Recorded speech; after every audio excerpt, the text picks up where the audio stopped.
Praise the lord.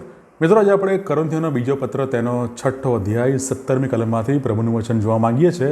વચન આ પ્રમાણે છે: માટે તમે તેઓમાંથી નીકળી આવો અને અલગ થાઓ, એમ પ્રભુ કહે છે. મલિન વસ્તુને અડકો નહીં, એટલે હું તમારો અંગીકાર કરીશ. આમીન. આ પ્રભુનું વચન છે. બીજો કોરિન્થી 6ઠો અધ્યાય 17મી કલમ.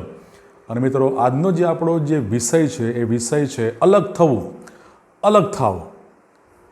કોરિન્થીયના બીજા પત્રના 6ઠા અધ્યાયમાં જે 14મી કલમથી જે અંત ભાગ સુધી જે કલમો છે, ત્યાં અન્ય વિશ્વાસી, અન્ય ધર્મી અથવા જગતની અસરોની વિરુદ્ધ ત્યાં ચેતવણી આપવામાં આવેલી છે અને અલગ થવાની વાત ત્યાં કરી છે. જૂનો કરાર તપાસીએ, સાથે નવો કરાર તપાસીએ તો એક વાત ઈશ્વર પિતા હંમેશા કહે છે: જેવો હું પવિત્ર છું તેવા તમે પવિત્ર થાઓ. પવિત્ર, હોલી એટલે કે સેટ અપાર્ટ ફોર ગોડ, ઈશ્વરને માટે અલગ કરાયેલા.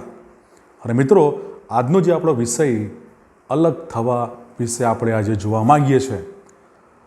અલગ બનવું, અલગ થવું એ ઘણી બધી વખત આપણને જાણે કે એ માફક આવતું નથી, એ આપણને એ પસંદ નથી.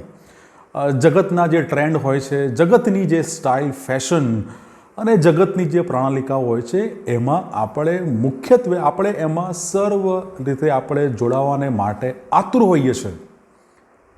અને જગતની બાબતોને અને જગતની અસરોથી આપણે પ્રભાવિત થવાને માટે હંમેશા આપણે તૈયાર હોઈએ છીએ. જગતનો જે ટ્રેન્ડ, લેટેસ્ટ ટ્રેન્ડ, એમાં આપણે હંમેશા તેની સાથે તાલ મિલાવવાને માટે આપણે હંમેશા એ આપણી જાતોને તૈયાર રાખતા હોઈએ છીએ. પણ બાઇબલનો કોન્ટેક્સ્ટ તપાસીએ તો બાઇબલ આપણે એનાથી વિરુદ્ધ જ વાત આપણને એ સમજાવે છે અને શીખવે છે. દાખલો લઈએ યોહાન બાપ્તિસ્માનો.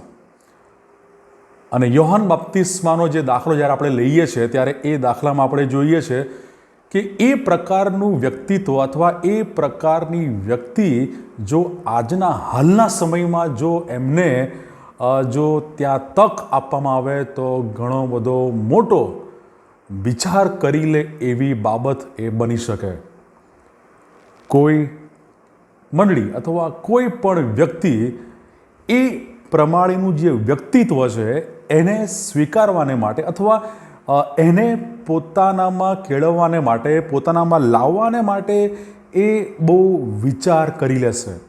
એ ઉતાવળે એ પગલું લેશે ને તેમાં થોડી રાહ જોશે, વિચારશે, રાહ જોશે. કેમ?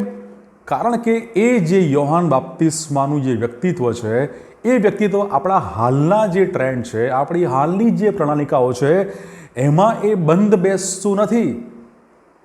આપણને ઇન્ટરેસ્ટ છે નવા નવા ટ્રેન્ડ્સ, નવી નવી ફેશન અને હાલની જગતની એક્સેપ્ટેડ જે પ્રણાલિકાઓ છે એમાં આપણને ઇન્ટરેસ્ટ છે.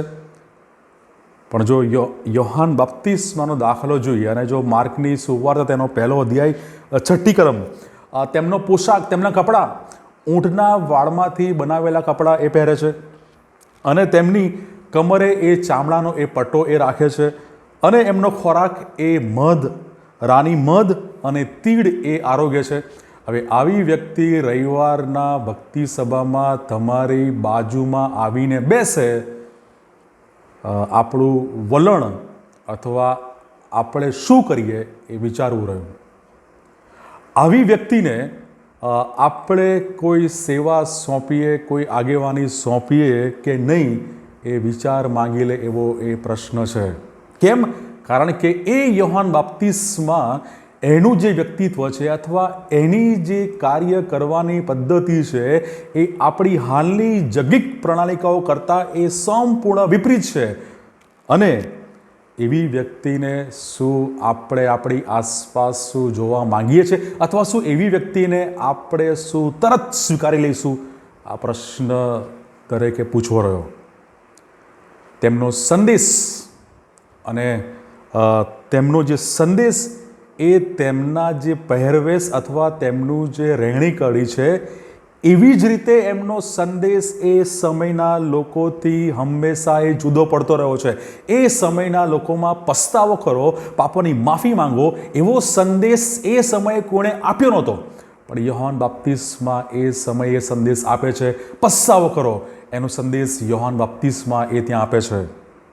જેટલો એમનો પહેરવેશ, જેટલો એમનું રહેણ સહેન, એમનો ખોરાક એ અલગ પડે છે, એ જ રીતે યોહાન બાપ્તિસ્માનો સંદેશ એ સમયે અલગ હતો અને આજે પણ એમનો એ સંદેશ એ અલગ રહે છે. અને તેમનો સંદેશ તેમના પહેરવેશ જેટલો જ અલગ, અને એમનો જે સંદેશ તો એ સંદેશ છે પસ્તાવો કરવાને માટે એ પડકાર એ સમયે આપતા હતા.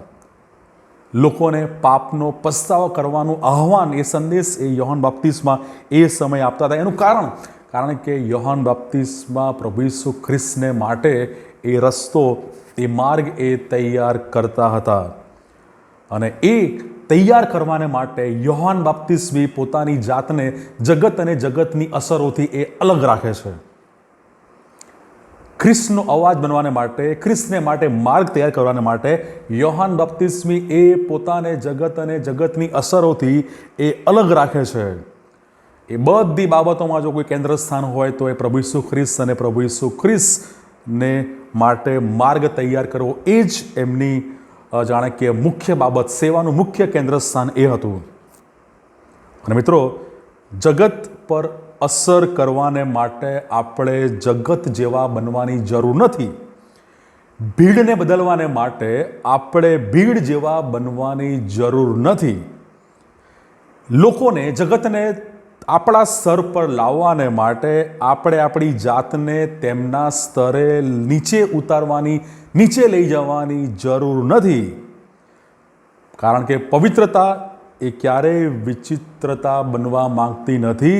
પવિત્રતા એ હંમેશા ઈશ્વરીય ગુણથી ભરપૂર એ બનવા એ માગે છે.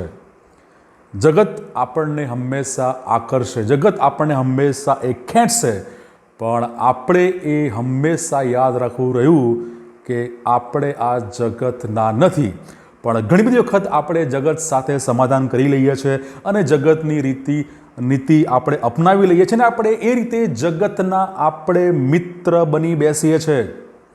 પણ યોહાન બાપ્તિસ્મા તમને અને મને શીખવે છે, પ્રભુનું કામ, પ્રભુની સેવા પણ એ પ્રભુની રીતે જગતમાં રહીને એ જગતથી એ અલગ બને છે.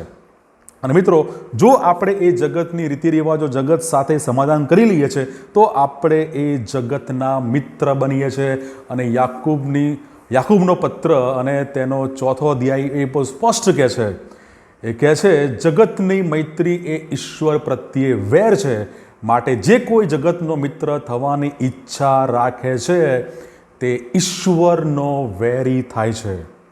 મિત્રો, અવિશ્વાસીઓ અને જગત સાથે મિત્રતા રાખનાર વ્યક્તિ ઈશ્વરનો દુશ્મન એ બને છે. તે ગંભીર સત્ય સમગ્ર પવિત્ર શાસ્ત્ર બાઇબલમાં શીખવવામાં આવેલું છે. અને જે કોઈ જગતનો મિત્ર બનવા માંગે છે તે ઈશ્વરનો દુશ્મન એ બની જાય છે. માટે મિત્રો, અલગ થઈએ, કારણ કે જગત પરની મૈત્રી એ ઈશ્વર પર એ વેર છે.